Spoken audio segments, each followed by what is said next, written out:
Чекаєте нових ракетних атак і майбутніх блекаутів, але ворог і не припиняв повітряного терору. І статистика використання дронів камікадзе це лише засвідчує. Які дієві рецепти мають від цієї навали безпілотників військові експерти? Чому Росія визнає, що українські бомбардувальники вже мали досвід удари по Брянську?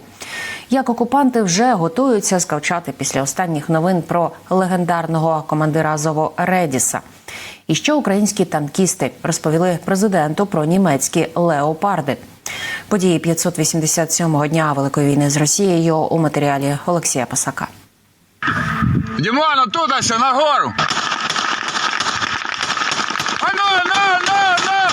Давай! Є!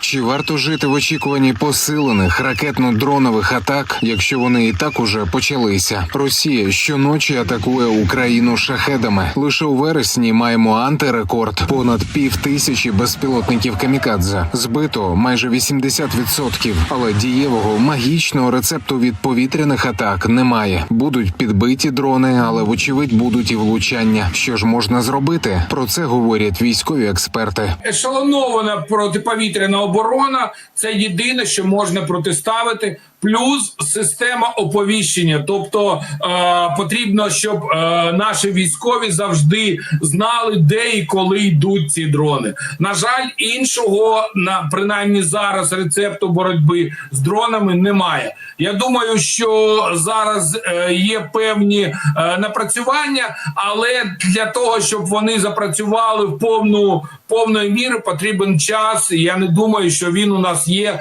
тому що вже осінь і дуже скоро почнеться це такий сезон ракетно-дронових ударів, на жаль, Росії. Але і ЗСУ можуть завдати клопоту окупантам, а інколи у найбільш зухвалий спосіб. Російський так званий слідчий комітет публічно визнав, що торік, 30 квітня, 2 українські бомбардувальники Су-24 залетіли на 50 кілометрів у глиб ворожої території і атакували нафтобазу у Брянській області, після чого українська авіація безперешкодно повернулася на місце базування. Ага, вон. Вот она воронка, на.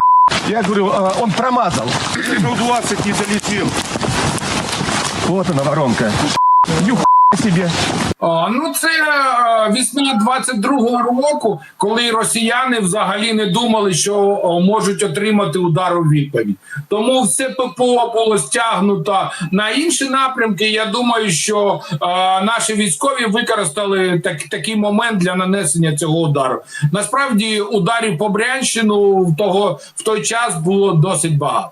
Справді, за лічені дні до удару по цій нафтобазі невідомі безпілотники влучно атакували іншу нафтобазу на Брянщині. І ці пожежі на Росії не припиняться. І не лише у прямому розумінні цього слова. У ворога знову почало палати від останніх новин з України. Як повідомив міністр внутрішніх справ, легендарний командир Азову Денис Редіс Прокопенко став до бойової роботи. І поки надолужує втрачені місяці в російському полоні та подальше перебування під час екстракції на території Туреччини. Про це чільник МВС розповів інтерв'ю «Українській правді». Прокопенко відповідає за підготовку, і Прокопенко і очолював Азов. І він вже повністю інтегрований у інтегрований. Ви бачите, ви його не можете побачити, тому що він займається забезпеченням, підготовкою особового складу. Тобто він зараз намагається війти в курс справ за цей час, поки його не було. Весь підрозділ себе проявляє ідеально, і успіхи на полі бою достатньо чутливі.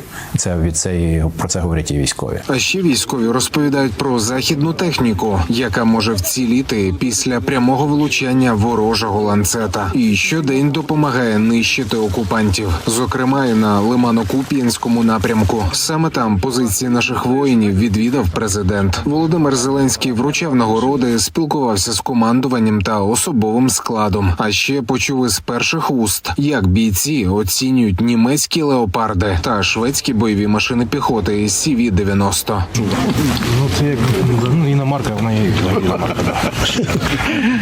Якщо б не було в тебе Жигулів, то зрівняти ні з чим. Але якщо в тебе були Жигулі, то так. Машина гарна, прильоти видержала.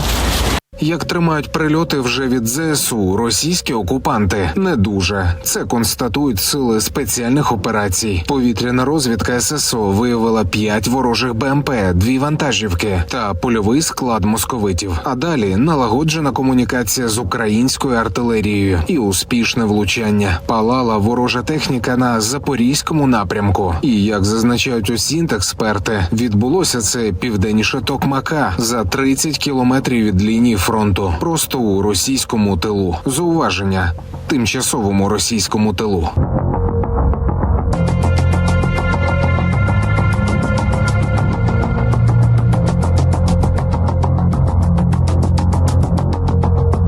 Олексій Пасак, 5 канал. Пентагон надасть Україні далекобійні ракети «Атакамс», тільки но їх передачу схвалить президент Джо Байден. Про це в інтерв'ю Bloomberg сказав помічник міністра оборони США з питань закупівель Даг Буш. За його словами, Штати вже вирішили, скільки і які саме ракети отримає Україна. Вони будуть оснащені касетними боєприпасами. Американське військо вже давно готове до їхньої передачі, тож діятимуть швидко, зазначив Буш. Раніше NBC повідомила, що під час зустрічі з Володимиром Зеленським у Білому домі Джо Байден пообіцяв передати Києву невелику кількість ракет «Атакамс». Про яку кількість озброєння йдеться і коли його отримає Україна, невідомо. Дискусії щодо надання цих далекобійних ракет точаться уже понад рік.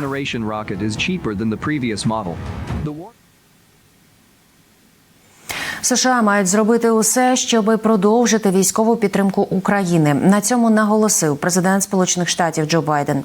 В останній заяві закликав Конгрес виконати раніше оголошені зобов'язання. Ми не можемо допустити, щоб американська підтримка України була перервана. Надто багато життів стоїть на карті, зокрема дітей. Я очікую, що спікер і більшість республіканців у Конгресі дотримуються своїх зобов'язань щодо забезпечення підтримки Україні, яка захищається від російської агресії та жорстокості. Пам'ятаємо, що ми маємо найсильнішу економіку у світі, тож слід покладатися на неї, а також на те, що ми вже встигли зробити. Понад 5 мільярдів доларів для ЗСУ. Така сума лишилася у скарбниці Пентагону на безпекову допомогу нашій державі. Про це повідомляє видання The Wall Street Journal. Коштів вистачить приблизно на півроку поставок, але все залежить від низки факторів, зокрема ситуації на фронті. У виданні припускають, що скарбниця може вичерпатися за кілька місяців. Водночас, як повідомляє агенція Associated Press, Пентагон уже поінформував Конгрес, що оборонне відомство США вичерпує кошти для заміни озброєння, яке відправляють в Україну, тож поповнення запасів деяких військ уже уповільнене. Зауважив, що ці понад 5 мільярдів на рахунку Пентагону опинилися неочікувано. У травні відомство виявило бухгалтерську помилку у документах. Тому Україна отримає більше допомоги, ніж закладали у Вашингтоні.